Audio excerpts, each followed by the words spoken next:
Hey nerds, welcome back. This is Bevan. Today we are finally talking about Batman vs. Superman, Dawn of Justice.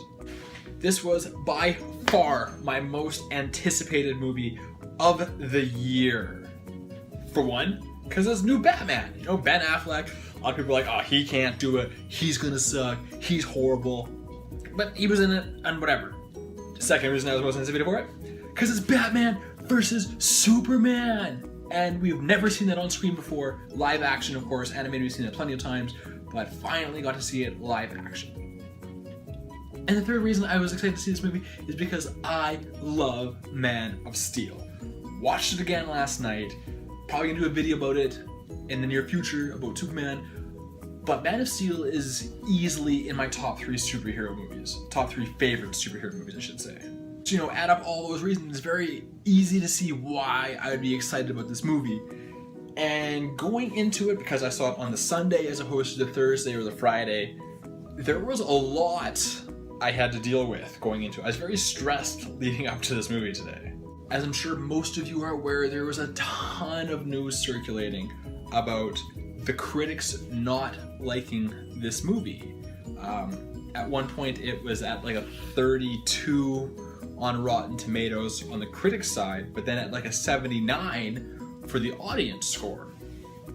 So it was really hard to know what to expect going into this movie. I just knew I wanted to keep an open mind. I didn't read any reviews. All I saw was like headlines and stuff. And even then it was just like, it was stressing me out because I wanted this movie so badly to be great. And was it great? Well, let me tell you all about it. First, let me tell you the things I liked about this movie. I am very confident that people are going to nitpick this story to death, like the storyline in the movie. You know, they're going to pick apart the script and all that. But I was very impressed with the attention to detail they put into it. I thought every, I thought A and B led quite nicely into O and P later in the story. For the record, I will be discussing spoilers, so if you don't want that, go watch the movie and then come back and watch the video. I liked how everything kind of tied in together. Right off the bat, we have like the last, 20 minutes of Man of Steel taking place basically. Bruce Wayne, he's driving through Metropolis, trying to get to the city, and he's trying to get to, his building where his people are there, trying to evacuate them. And he sees all this destruction happening, and he knows, he's like, this is not cool.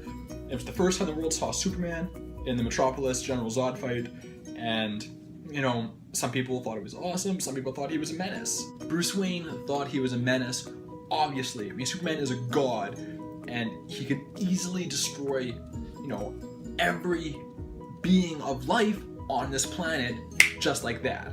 I also liked the introduction of a Doomsday into this movie.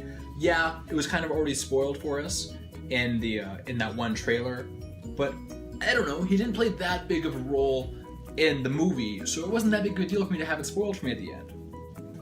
But what I liked about the introduction of Doomsday was that Lex Luthor Jr. actually created it using the technology that General Zod brought to Earth in Man of Steel. He used the Codex to create the life like they used to do on Krypton. He grew it under the water in the pod or whatever it was, but he used that technology to grow this monster to destroy Superman after he had already set up Batman to do it, but Batman couldn't do it for various reasons.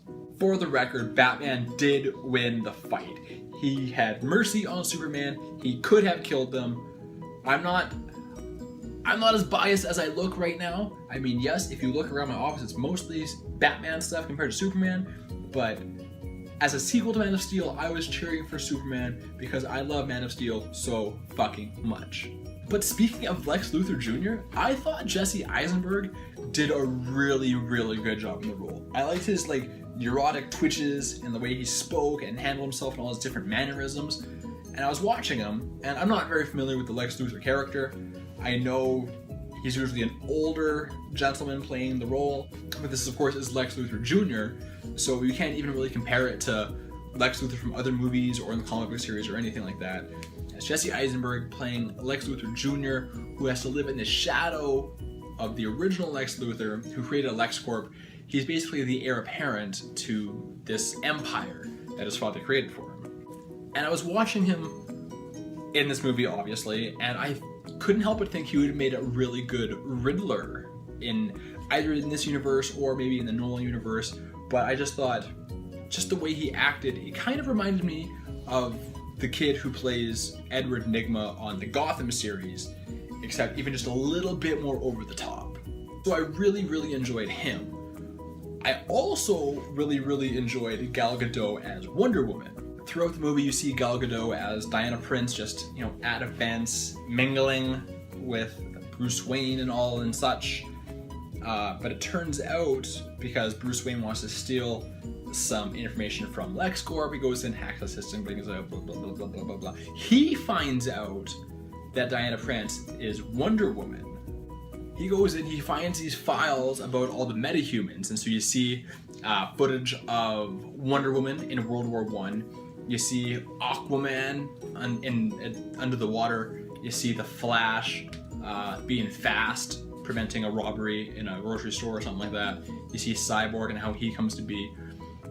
So it was really cool how they introduced the other characters who were already established in their own lives and in their own part of the DC universe. But it was cool that Lex Luthor was already keeping tabs on all these people. And then Batman found them, and he reached out to Wonder Woman himself, sent her an emails like clickety click click click, found what you were looking for. And that's kind of how she is introduced into that aspect. Of course, we don't see her as Wonder Woman until later in it when they're fighting Doomsday. I keep wanting to say Apocalypse, but I know it's not Apocalypse. I think the only reason I'm thinking that is because yesterday I watched Batman, Superman, Apocalypse, the animated movie that DC put out a little while ago. So I watched that yesterday. So that's why I have Apocalypse on the mind, even though I know the character's name is Doomsday. Of course, with the bad comes the good, and this movie, of course, had negative aspects to it. The biggest one I took away from it was their weird use of dreams and visions and stuff. They didn't really seem to. They used to 3 or 4 times there was a dream sequence or a vision or a nightmare or something like that, and it didn't really always fit in. The first one they used was fine. It was in the Batman origin story, which only took about 3 minutes, which is perfect because we've seen that story 107,000 million times, so it doesn't matter anymore. But they had really weird use of these visions throughout, and I just didn't really get it. And I think if you took those out and cut the movie down by 10 or 15 minutes, then the movie would have felt more manageable, because it was a long fucking movie. It was over 2.5 hours long. So that was a negative too, was the time, especially since I feel like they wasted some time on stuff like the visions, which didn't really fit into the story anyway. And of course, this movie isn't an origin movie. Of course, we got a little bit of Batman's origin, but not enough to be it's an origin movie. But it kind of felt like an origin movie, because there wasn't a lot of in-costume action until much later in the movie, because they had to set up Bruce Wayne and Clark Kent in their universes, and they have to set up how the world is reacting to Superman post Man of Steel, post Metropolis Massacre. And so it just made the movie seem like an origin story, even though we knew it wasn't. But the big question, did I enjoy this movie? Did I think this was a good movie? Of course I did. I knew I was going to.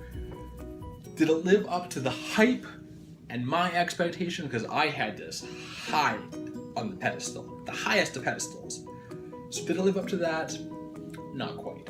My 3 favorite superhero movies, in no particular order, are the first Avengers movie, Man of Steel, and Captain America Winter Soldier. Is this movie on the level of those movies? No. But it is better than Age of Ultron. It's better than the Michael Keaton Batman. It's better than Ant-Man. It's better than a lot of other superhero movies, but it's not quite in the elite for me. I'm probably not going to go see this movie again in theaters. I will for sure be buying the Blu-ray, which apparently you can already pre-order. What the fuck? But I am super happy that the critics' reviews did not deter me from going to see this movie, because it set records worldwide. It broke 424 million, I think, $424 million worldwide in its first weekend. So that is massive. This movie is leading into Suicide Squad, although not directly, but I am very much looking forward to that movie now. But next on the docket is, of course, Civil War, which comes out in 2 months, followed by X-Men Apocalypse. Finally got to say Apocalypse.